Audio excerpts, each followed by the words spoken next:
George Parr, you are an investment banker. I am, yes. Yes.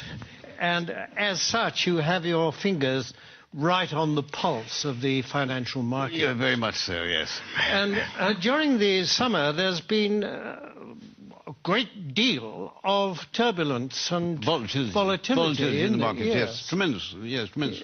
Yes, and what has caused that? Well, you have to remember two things about the markets. One is that they are made up of very sharp and sophisticated people who, these are the greatest brains in the world. And the second thing you have to remember is that the financial markets, to use the common phrase, are driven by sentiment. What does that mean? What does that mean? Well, things, let's say, are just going along as normal in the market, and then, suddenly, out of the blue, one of these very sharp and sophisticated people says, "My God, something awful's going to happen! We lost everything! Oh, my God, what are we going to do? What are we going to do?" Shall I jump out of the window? Shall I jump out of the window? Exactly. Let's all jump out of the window. Sell! We've lost a sell! Sell, yes. Precisely. Yes, precisely. And then a few days later, this same sophisticated person says, "You know, I think things are going rather well." And everybody says, "Yes, I agree with you. I think we're rich. We're rich." Yes. Rich? Yes. Buy. Buy, yes. Yes, and that's what we call market sentiment. Yes. Surely we are exaggerating just a bit, aren't we?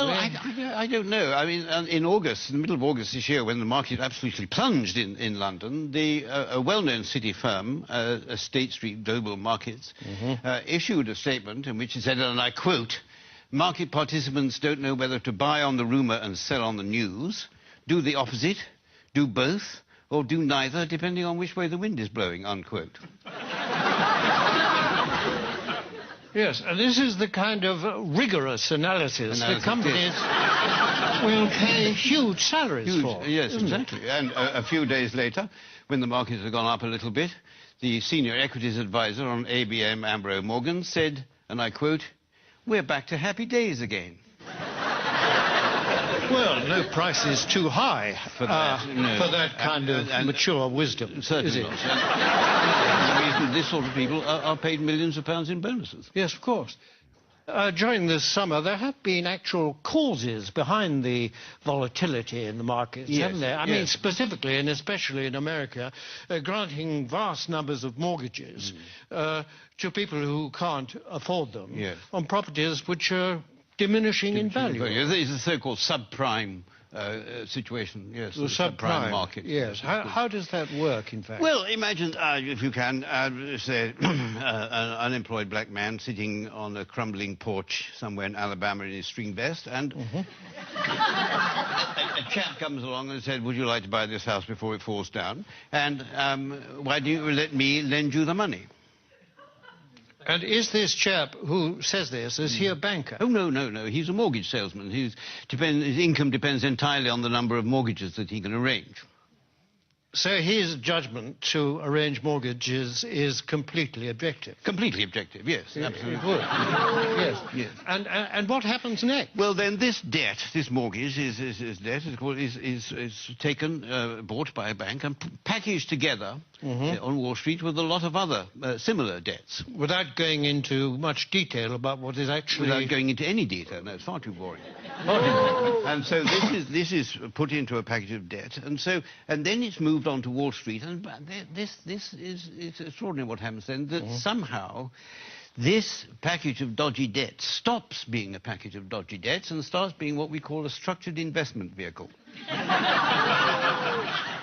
An SIV? An SIV, exactly, yes. Yes, I see. And then someone like you comes along and buys it. I buy it, yes, and then I will ring up, I don't know, somebody in Tokyo and say, "Look, I've got this package, do you want to buy it?"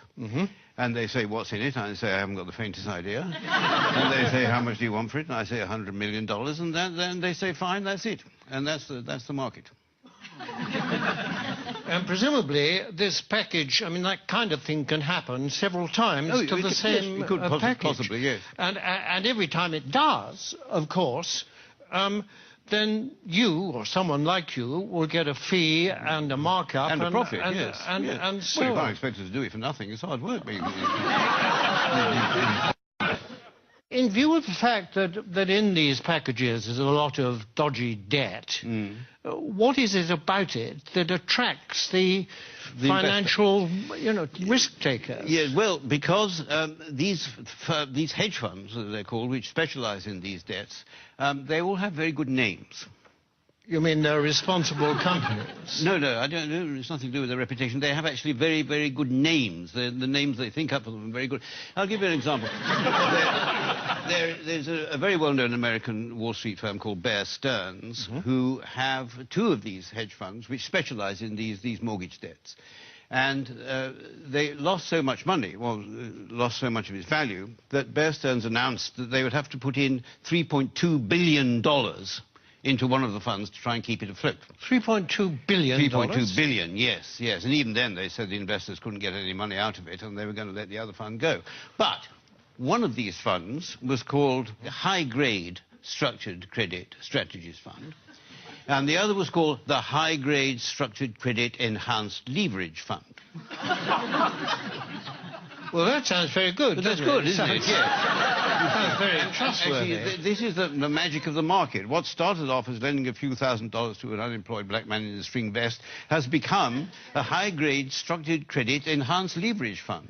I like the sound of it. It is good. Well, it sounds very trustworthy. I mean, it's got good words in it. It's got words like high. High is good. High is good. Yes. Better than low, anyway, isn't it? Yes, absolutely. And structured is another good word. Very good. Enhanced is... I love enhanced. Enhanced is very good. I mean, I'd buy anything if it said enhanced. Absolutely, yes. Yes. It might have been different if it said the unemployed black man in a string vest fund, but yes, because then alarm bells might start to ring. But despite these very plausible names, surely the reality is that the people that lent all this money have been incredibly stupid. Oh, no. The reality is that what was stupid is, for at some point, somebody asked how much money these houses were actually worth. I mean, if they hadn't bothered to ask that question, then everything would have gone on as perfectly normal. But unfortunately, they did. I see, but now, you see, people are saying the crisis is likely to turn into financial meltdown. I mean, can that be avoided? It can be avoided, provided that governments and central banks give us, the financial speculators, back the money that we've lost. But isn't that rewarding greed and stupidity? No. It's rewarding what the Prime Minister Gordon Brown called the ingenuity of the markets. That is You see, and we don't want this money to spend on ourselves. We want this money just to go into the market so that we can carry on borrowing and lending money as if nothing had happened without thinking too much about it. Yes, but if the worst came to the worst and you didn't get this money, what then? Well, then there'd be another market crash, and then I would say to you what people like me always say, that it's not us that will suffer, it's your pension fund. Thank you very much, George Parr. A pleasure.